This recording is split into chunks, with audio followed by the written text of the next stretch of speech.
It was a beautiful spring day. The sun was shining on my face as I drove home from work. When I pulled up to the house, I noticed that my daughter Stephanie's car was in the driveway. That meant she must have come home from college for the weekend.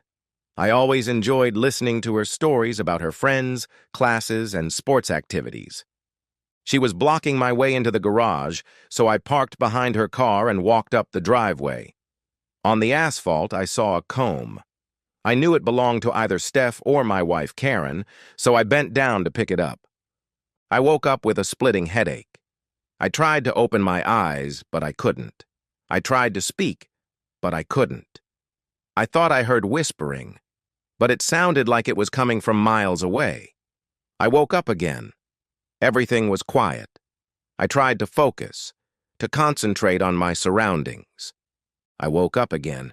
I heard voices, muffled voices, but I could make out the words. They only confused my mind even more. What had stabilized? Who had lost blood? Why couldn't I speak? I woke up and heard my wife Karen's voice. She seemed close. After several attempts, I managed to open my eyes. The bright light made me close them immediately. I waited a few seconds and tried again. This time, I was able to adjust and keep my eyes open, although I had to blink several times to clear my vision. "Kurt!" Karen exclaimed. "Nurse! He's awake!" Karen said it as if it were something good. I realized that I must have been asleep. Why is she telling the nurse? Is she hurt? What's going on? "Kurt, honey," Karen whispered in my ear, squeezing my hand. "You're going to be fine. All your vital signs are normal. Don't worry." Now I was worried. Why did she say that? Why weren't my vital signs normal? I was in good shape. I exercised regularly. I spent most of my free time outdoors. My vital signs were as good as any man my age and most men 10 years younger. The next thing I remember is a nurse leaning over me, looking into my eyes and adjusting some tubes. I realized that something was wrong. I fell asleep again. I opened my eyes and looked around. I saw Karen sleeping in a chair in the corner. I tried to turn my head and must have groaned. "Dad! It's Steph, Dad!" A voice almost shouted in my ear. "Mom, Dad's awake! He looks much better!" "Better than before?" I asked so quietly I could barely hear myself. "What's going on, Steph? What the hell happened?" "You were shot, Dad. Someone shot you when you were walking down the path. The bullet entered your back and exited your chest, but you'll be okay," she assured me. "Honey, I'm here. We won't leave you alone, so rest, sweetheart," Karen cried. "You'll make a full recovery and be home soon." Then she cried, pressing her face against my forehead. I felt tears dripping down my cheeks. I had no idea what had happened, but it was obvious that Karen was under a lot of stress. Had I almost died? I hadn't seen Karen cry like that since her father died suddenly of a massive heart attack. I fell asleep again with Karen crying over my face. Some time passed, but I gradually began to sleep less and stay awake longer. The story turned out to be surprisingly simple. Apparently, someone had shot me from a parked car across the street and then fled. The car was reported and found a few miles from home, in a field. That seemed to be all that was known at the time. When I was shot, I fell like a sack of rocks. Stephanie was watching from the window as I walked toward the house. She came out to meet me, and as soon as she opened the door, a shot rang out across the neighborhood and I fell. She screamed and rushed toward me. Karen was cooking dinner when she heard the sound of breaking glass, followed immediately by a gunshot. She ran out a few seconds after Stephanie. Karen pulled Steph's cell phone from her waistband and dialed 911. Then she rushed into the house for blankets and a pillow while Steph held me and cried. My blood soaked through her shirt and jeans and dripped onto the driveway. That night, I was between life and death. The bullet only grazed my lung, severely damaged a rib, and left a huge hole in my upper chest when it exited. The main problem was blood loss. The police arrived as soon as I was able to speak and asked me many questions. I understand they were doing their job, but many of their questions seemed silly to me. Did I know anyone who wanted me dead? I couldn't help thinking that if I did, I would have shot them myself. I couldn't tell the police that, but I swore to myself that if I ever found the bastard, I'd shoot him in the stomach. Once I was out of danger, Steph returned to college. Karen stayed with me until my sister finally made her go home to sleep and recover. Karen seemed to have neglected her health and personal hygiene during the vigil. She was only gone for 7 hours, but when she returned, she looked more like herself, except for the bags under her eyes and her thinner face. I realized that it wasn't just those who were hit by bullets who suffered from violence. The police came several times and asked questions. Later, I learned that they had questioned my neighbors, colleagues, and family. No one could shed any light on the incident. I lost track of time in the hospital. I didn't care until I was discharged and returned home. Karen pulled into the garage and closed the door behind us. I didn't say anything, but I was glad she did. What if the shooter came back? I was afraid of that. I didn't say anything to Karen, but I knew she was worried too. Damn, she and Steph were in as much danger as I was. Who knows what the shooter was planning and who he wanted to kill? The police assured us they would patrol the area, but I had no doubt that a determined man would have no trouble finding us. I walked slowly, hunched over, but I walked. Steph jumped out of the back seat and opened the door to the kitchen from the garage. As soon as I entered the kitchen, I saw a hole in the wall near the clock. Karen noticed my raised eyebrows and quickly answered my unspoken question. I examined the hole while she explained. The police pulled the bullet out of the wall, Kurt. It went through you, shattered the front window, and lodged itself in the wall. I hired someone to replace the window and another to repair the wall, but they haven't come yet, she said. I wanted to have that hole fixed, and I'm sorry it's still there. Damn! What kind of gun did that guy have? I asked aloud. It must have been a powerful rifle, at least. He could have killed you or Stephanie. Dad, I think we need to worry about you in the near future, Stephanie replied. Mom and I are fine. Before, I was just angry, but now I was furious. That bastard didn't just shoot at me. He almost killed my wife or my daughter or both. I could feel my hands shaking as I imagined a life without them. I knew I wouldn't feel safe until the shooter was caught. I went into the study and opened the gun cabinet. I loaded the shotgun and looked around. I carefully knelt down and hid it under the sofa. Then I loaded my .38 and tucked it into my waistband. Kurt, wasn't there enough shooting already? Karen asked. It's not safe to keep a loaded gun under the couch. Are you going to carry it around with you everywhere you go? I'm going to say this once, and I want both of you and Steph to listen very carefully, I replied calmly. That gun is not moving from this spot until one of you feels you need it for protection. I want it loaded and ready to use. That gun is going to be with me as long as I am alive. There will be no discussion or complaints about this.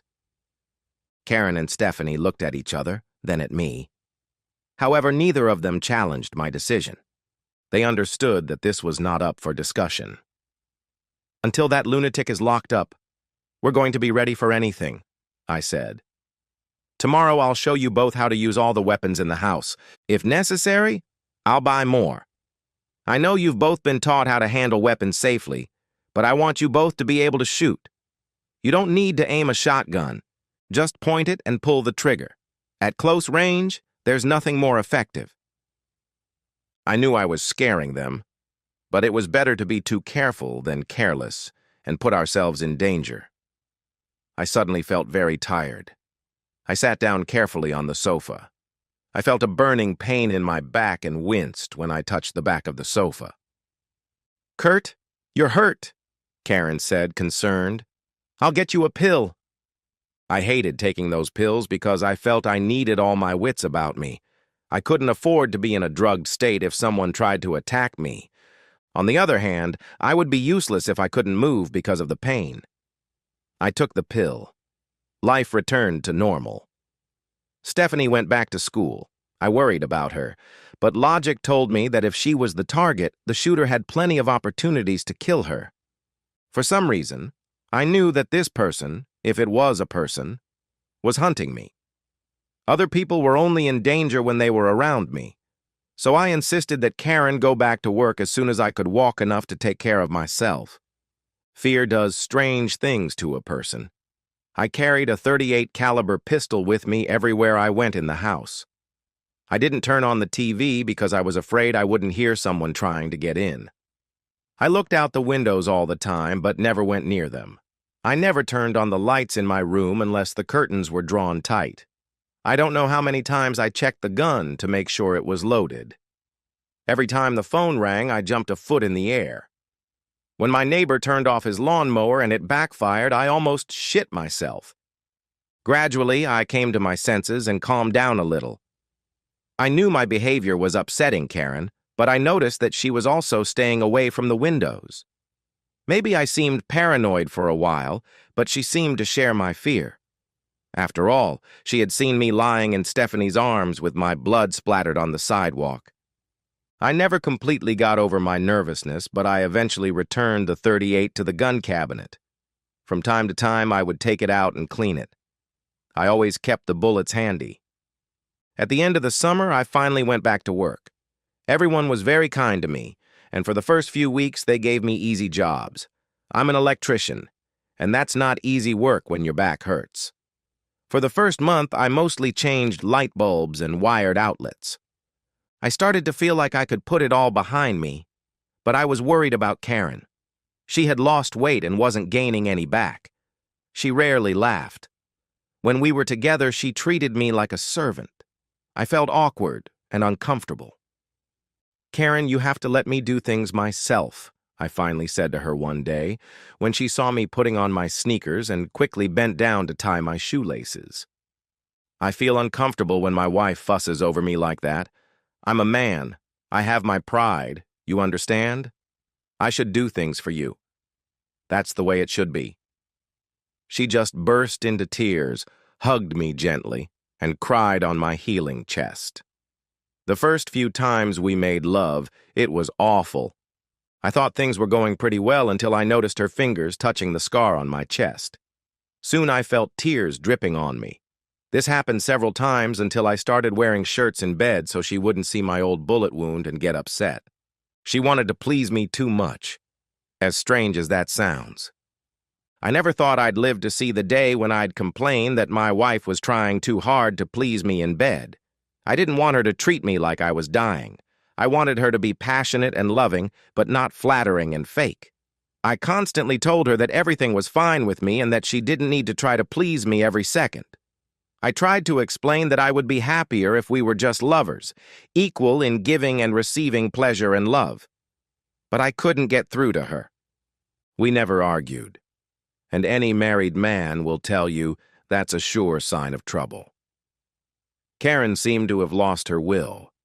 More than once, I woke up in the night to find her clinging to me and crying like a child.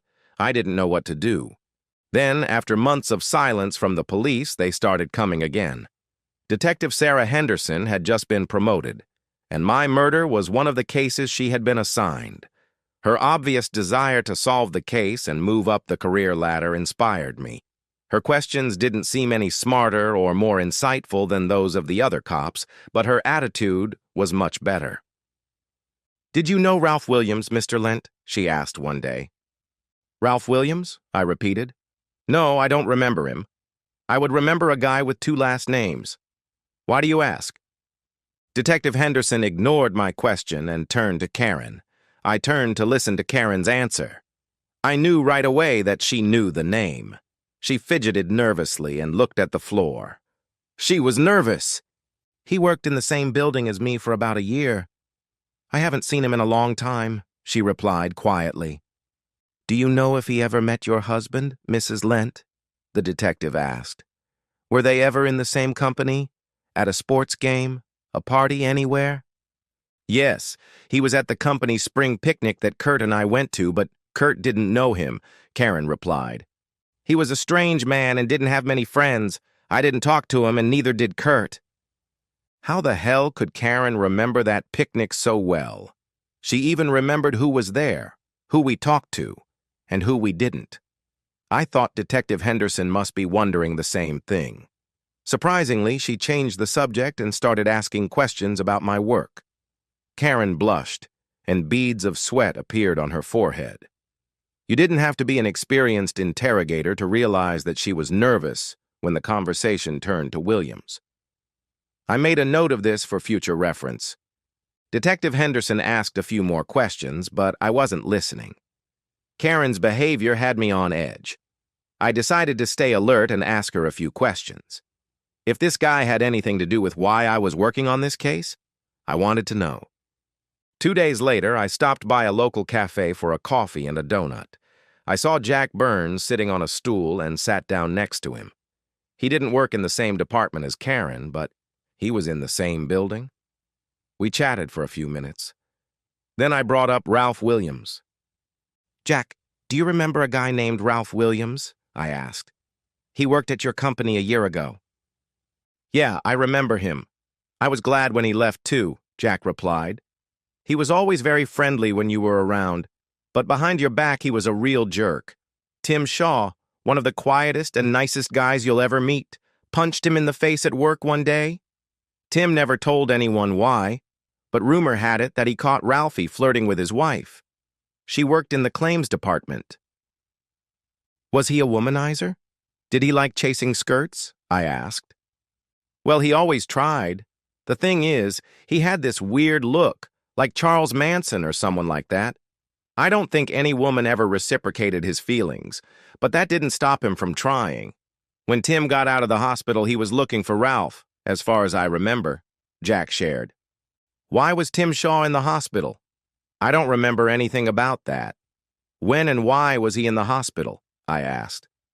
"He was in an accident a few days after he beat up Williams. Tim insisted that he was deliberately run off the road and hit in Stevens Creek one night when he was driving home. He had a badly broken arm and lots of cuts and bruises from the accident," Jack said. "It was sometime in early May. Tim claimed Williams did it, although he didn't see the other driver and couldn't describe the car." That gave me something to think about. This guy was trouble.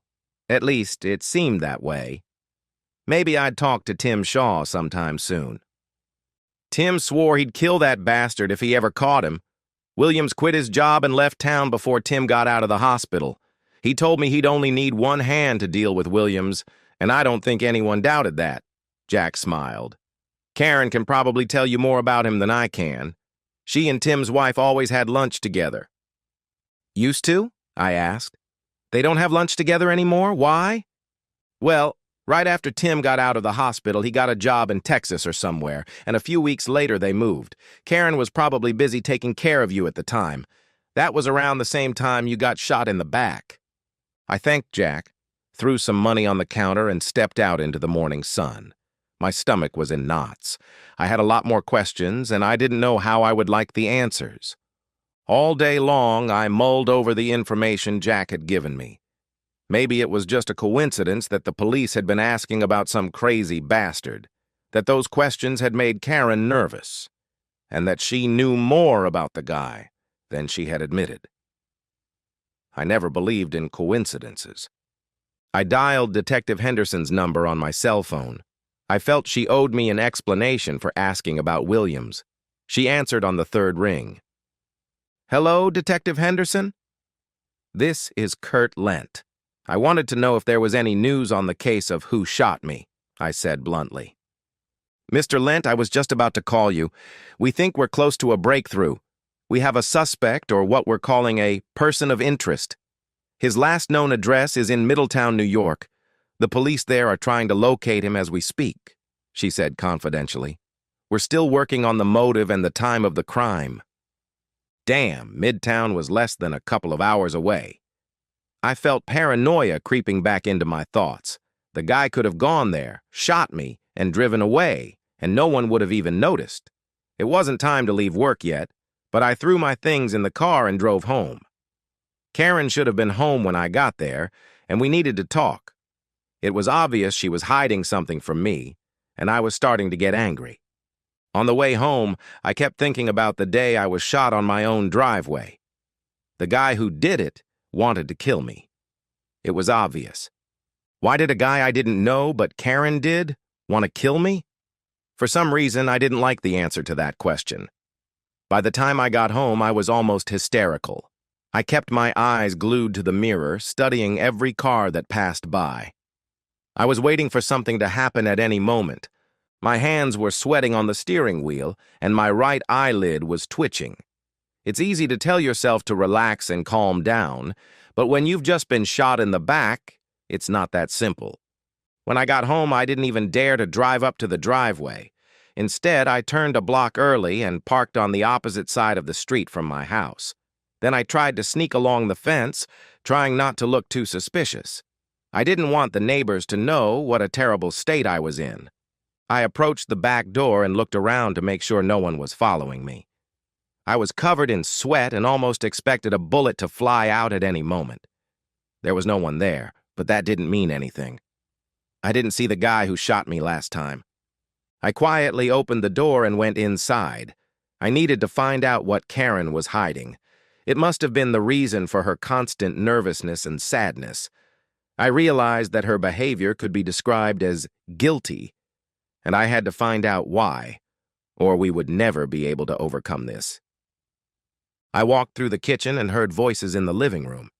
I cautiously moved closer to hear what they were saying. "You're coming with me as soon as I deal with this jerk you married," a man's voice growled. "We'll never be apart again. You're going to be my woman." "Ralph, I won't be your woman. I have a husband and I love him. Please get out of here," Karen begged. "You didn't act like you loved him when you slept with me that day, Karen. You know it was the best sex of your life. You just feel a little guilty," insisted the male voice. "We love each other and we should be together. You know that." "Ralph, I'll go with you if we leave right now, okay? There's no point in waiting for Kurt.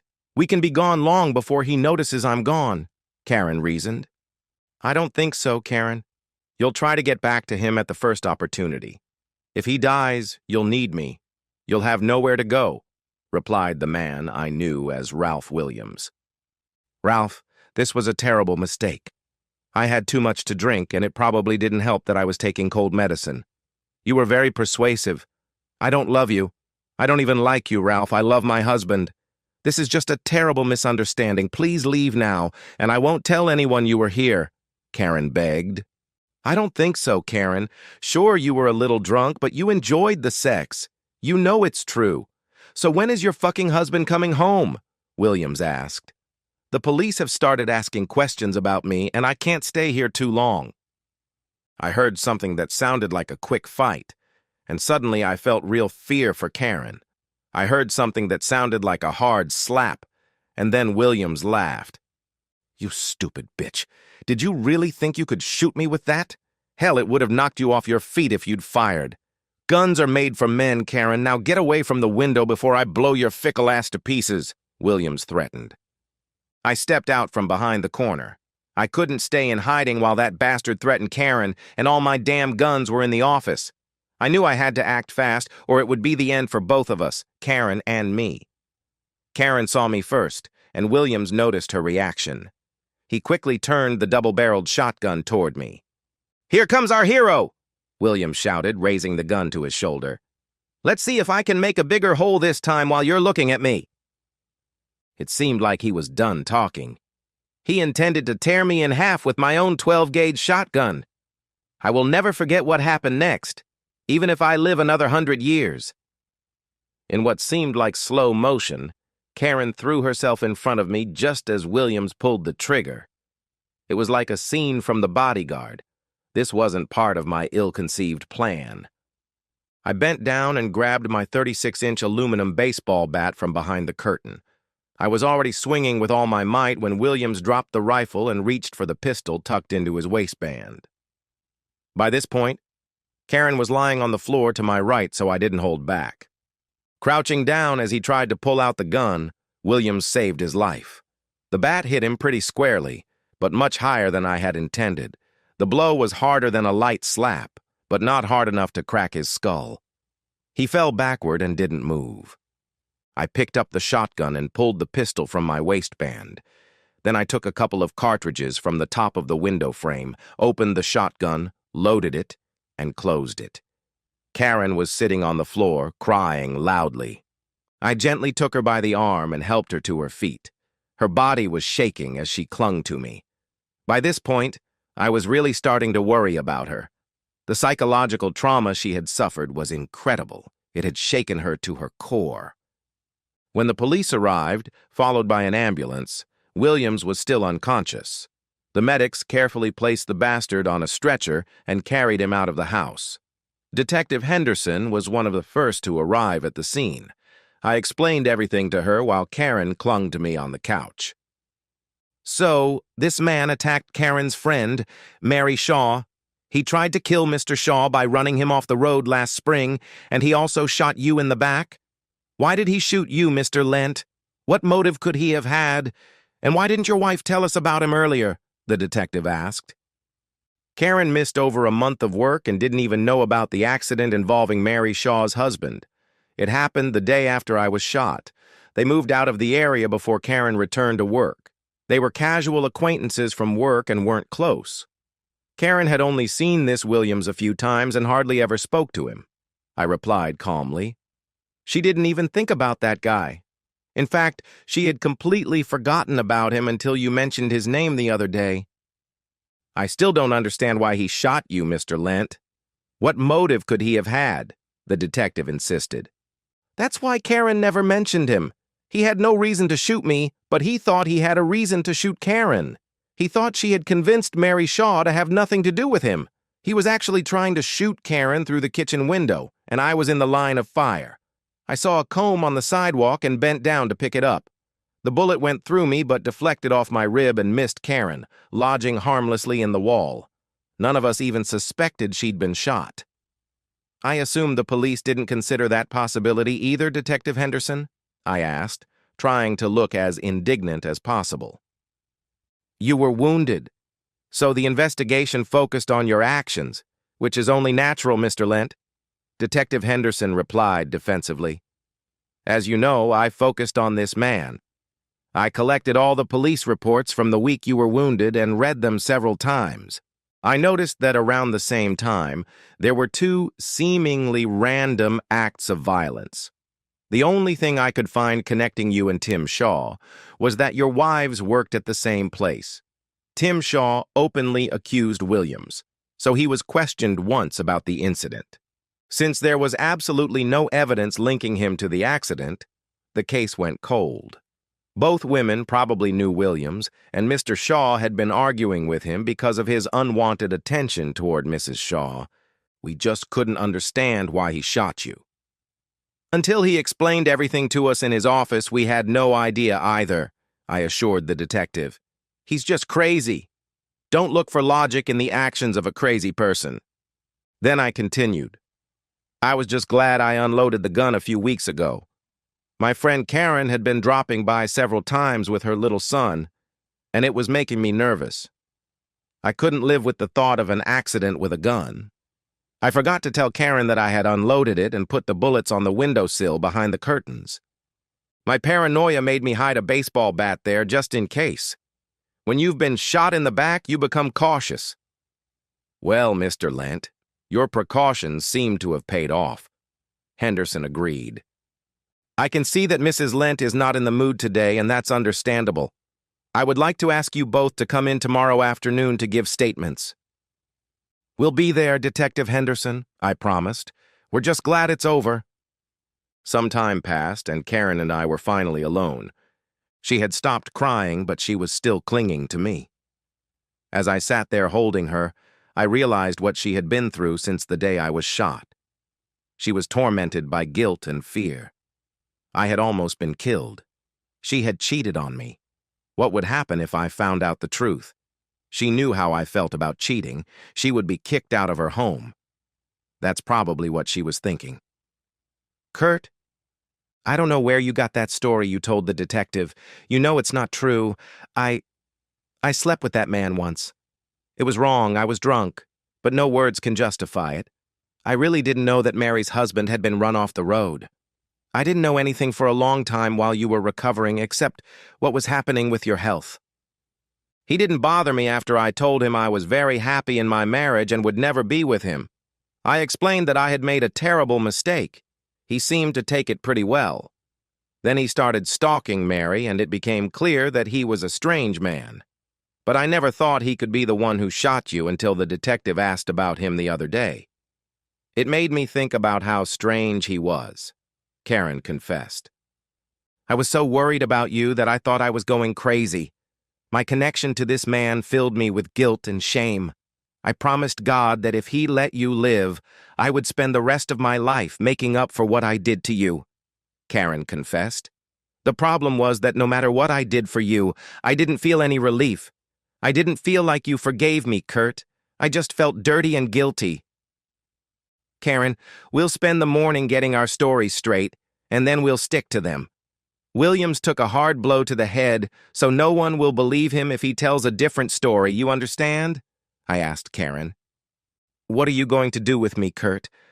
I'll tell them whatever you want, but what about us? Are you going to divorce me when this is over? I won't blame you. I deserve this, Karen sobbed. Honey, I think you've been punished enough, haven't you? I saw you throw yourself in front of me when you thought that bastard was going to shoot me. Doesn't that tell you how you feel about me? I asked gently, stroking Karen's back and holding her close to my chest. Looking back, it probably seemed a little melodramatic. But I really was trying to save you, Kurt. I knew that if you died, I would want to die too. Thank God you let go of the gun. Karen sighed.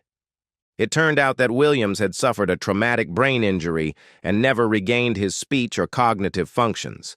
He is in a state facility for people with a criminal past and current health conditions. I think about him sometimes. I'm glad I didn't kill him, but on the other hand, I know it wouldn't have bothered me much. Whether he was crazy or just evil, he attacked me and my wife, and I did what I had to do. Some time has passed, but the old Karen is back. She no longer ties my shoelaces or flatters me. Now she sometimes gets angry and scolds me. She even disagrees with me quite often, but in the evening she always comes to me and gives me all her love. That's all I ask for.